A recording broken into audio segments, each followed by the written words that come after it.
Halo teman-teman, Assalamualaikum. Terima kasih sudah klik video ini. Diperkenalkan, nama saya Devi Ardia dan saya adalah seorang diabetasi. Diabetasi itu adalah istilah bagi penyandang diabetes. Penyandang diabetes itu bakal menerima penyakit ini seumur hidup. Jadi, di beberapa video sebelumnya sudah saya katakan dan sekarang saya tekankan kalau diabetes itu nggak bisa sembuh, tapi hanya bisa terkontrol. Nah, karena saya adalah diabetasi, bukan seorang tenaga kesehatan seperti dokter ataupun suster, jadi banyak yang manggil dok ataupun sus ataupun apa. Jadi saya bukan nakes, saya hanya penderita yang membagikan pengalaman berdasarkan apa yang sudah saya lakukan atau apa yang sudah saya tahu supaya bermanfaat bagi penderita diabetes ataupun keluarga yang merawat orang tuanya ataupun siswa yang mencari tahu info kesehatan tentang diabetes. Sehubungan dengan judul dari video ini, tips bagaimana menurunkan gula darah ataupun mengontrol penyakit diabetes itu sendiri. Jadi memang setiap orang yang divonis oleh dokter sakit diabetes, termasuk saya, bakal mengalami guncangan psikologis, istilahnya itu shock. Ya pastilah ya, diabetes, kolesterol, asam urat, jantung itu kan penyakit kronis. Jadi kita bakalan sedih kayak, aduh ini aku sakit berat nih. Aku bakalan mati beberapa tahun lagi gitu. Nah, itu juga yang aku alami. Jadi sangat shock, kaget, terus cari tahu ya, baca-baca, tanya-tanya, terus ya cari informasi di internet bagaimana menurunkan gula darah dengan cepat. Apalagi kalau tahu hasil tes dari lab ataupun penjelasan dokter bahwa gula darah kita tinggi sekali gitu. Harusnya kan yang normal di bawah 140 gitu, kita darahnya bisa sampai 200, 300, bahkan 500. Pasti kaget dan cari informasi obatnya apa, makanan yang harus dikonsumsi, kemudian minum obat dokter ini itu yang bisa dibeli bebas di apotik, minum obat herbal ini itu, bahkan mungkin beberapa metode pengobatan yang menurut saya nggak masuk akal. Misalnya apa aja yang nggak masuk akal itu bisa minum pipis sendiri, bisa makan undur-undur, makan semut Jepang, bisa juga orang yang diabetes itu makan pari setiap hari. Nah, itu. Lalu obat herbal yang diklaim aman, rebusan daun sambiloto, kumis kucing, daun Afrika, jus tomat sama kacang panjang. Nah, itu beberapa herbal yang dicoba sama orang ya. Tapi apakah itu efektif? Oke, kita lanjutin.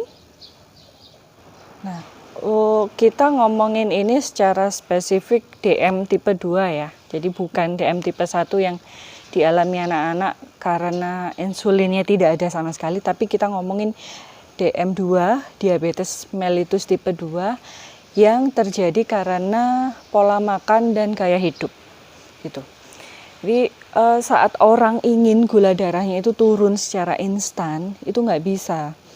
Kenapa? Karena kita menimbun kalori dan gula itu kan juga pelan-pelan, sehingga insulin kita nggak cukup dan otot dan sel-sel kita itu nggak bisa menampung gula. Jadi ini nggak terjadi dalam waktu 1 malam aja.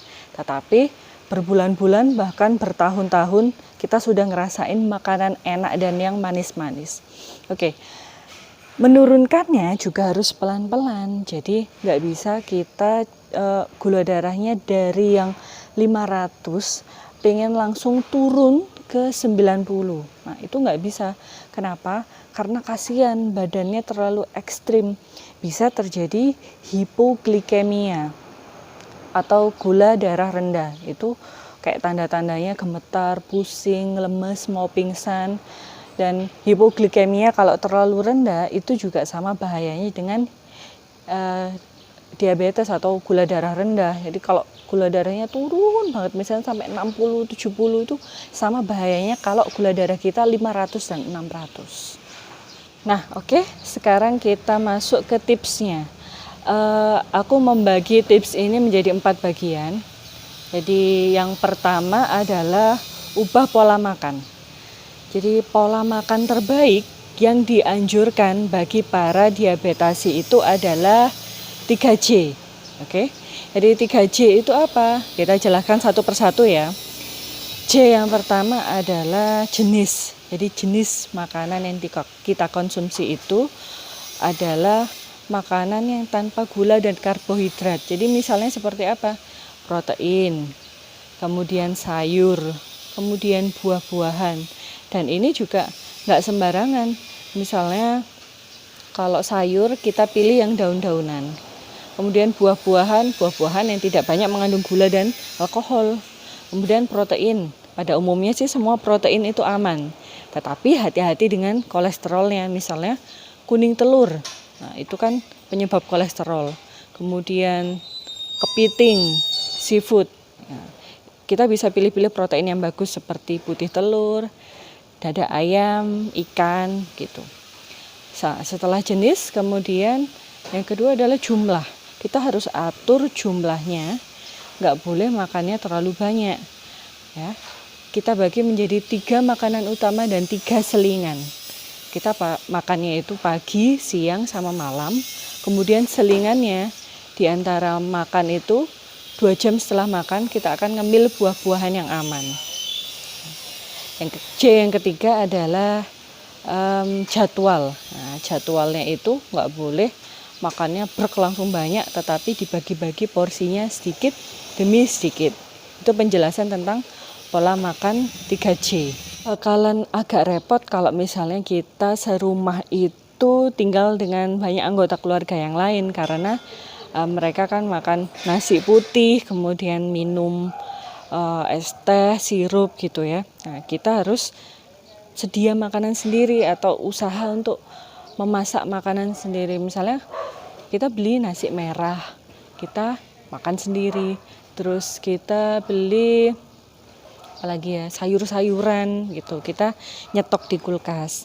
Nah, buat yang belum bisa menghindari atau ngelupain makanan manis, silahkan beli produknya Tropicana Slim. Ini bukan endorse, tetapi sudah dicek kalau Tropicana Slim beberapa produknya misalnya gula, madu, susu ataupun susu kecap ya, gula Jawa, biskuit itu aman buat penderita diabetes karena 0 kalori. Cuma ya nggak boleh terlalu banyak, secukupnya aja, sekedar menghilangkan rasa kangen kita terhadap rasa manis. Jadi saya kadang nyetok nih, beli sirup Tropicana Slim, gulanya, terus biskuitnya, kopinya buat bapak-bapak yang suka ngopi. Tuh, jadi Tropicana Slim. Nah, setelah tips yang pertama, pola makan 3J, yang kedua adalah olahraga ataupun gerak ya. Jadi istilahnya kita ini di dalam darah kita ini penuh dengan gula. Gulanya nggak bisa masuk ke dalam otot. Gimana caranya? Nah, kita harus membuang glukosanya ini menjadi energi, jadi kita gerak. Biasanya orang habis makan kan ngantuk kan ya. Nah, itu harus dihindari, apalagi habis makan terus langsung tidur, itu nggak boleh.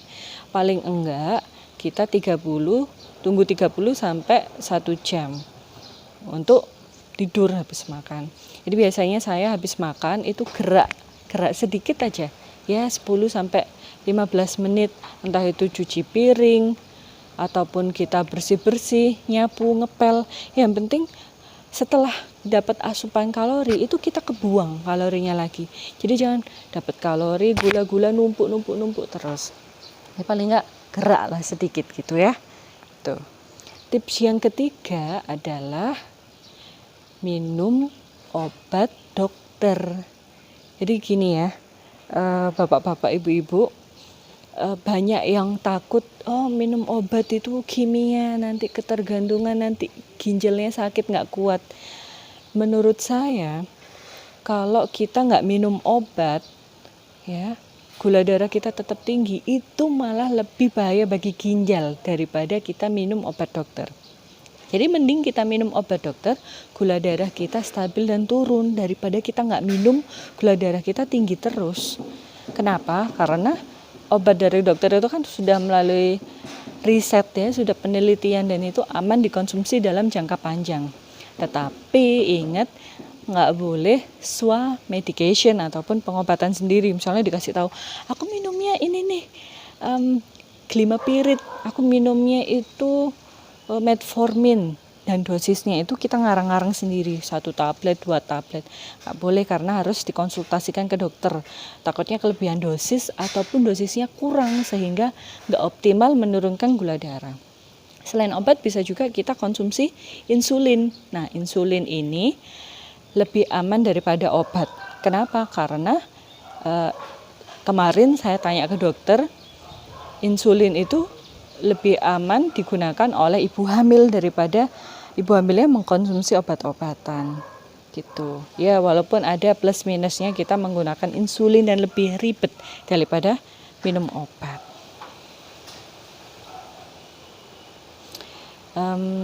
Lalu tips yang ketiga adalah itu yang ketiga ya tadi, yang keempat.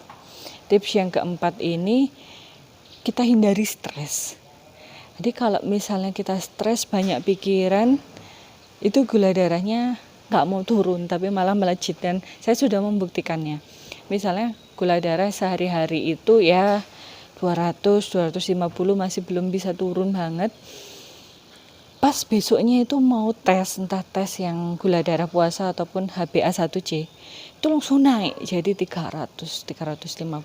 Kenapa? Soalnya saya kepikiran, malamnya nggak bisa tidur, terus aduh besok gimana ya gulanya kalau tinggi, terus gulaku besok berapa, nanti dimarahin dokter, obatnya ditambah. Nah, itu stres sangat mempengaruhi, apalagi kalau usia lanjut ya, orang tua yang banyak memikirkan masa depan anaknya atau memikirkan masalah ekonomi misalnya. Nah, itu susah banget untuk dikendalikan gula darahnya. Nah, itu tadi adalah tips dari saya, gimana sih kita menurunkan gula darah. Apakah saya sudah sukses untuk mengendalikan gula darah? Jawabannya belum, karena itu memang teori, prakteknya susah sekali. Dibutuhkan kedisiplinan dan konsistensi sehingga kita bisa hidup berdampingan dengan diabetes. Memang teorinya gampang, prakteknya susah sekali, tetapi paling enggak kita berusaha untuk menjaga pola makan, minum obat secara teratur, dan olahraga. Kenapa? Karena daripada kita nggak melakukan apa-apa dan makannya los, nanti kita bakalan menyesal di kemudian hari, karena komplikasi tersebut muncul bertahun-tahun akibat bertahun-tahun setelah kita membiarkan gula darah kita itu tinggi gitu. Jadi nggak apa-apa, sekarang nggak merasa apa-apa ya, 5 atau 10 tahun lagi kita akan merasakan beberapa komplikasi yang akan kita sesali di kemudian hari gitu ya. Jadi semangat terus buat para diabetasi, kita berjuang. Kita memang nggak bisa hidup seperti orang normal pada umumnya, tetapi kita akan berusaha untuk mengendalikan gula darah itu demi anak cucu kita nantinya ya. Buat teman-teman yang mempunyai pengalaman yang sama dan juga mungkin punya pertanyaan terkait diabetes ini, atau mungkin ya sharing informasi yang lainnya, itu akan sangat membantu ya. Tinggalkan komen di bawah ini, saya akan jawab sebisanya. Oke? Terima kasih sudah menyaksikan video ini. Sampai ketemu di video selanjutnya. Assalamualaikum.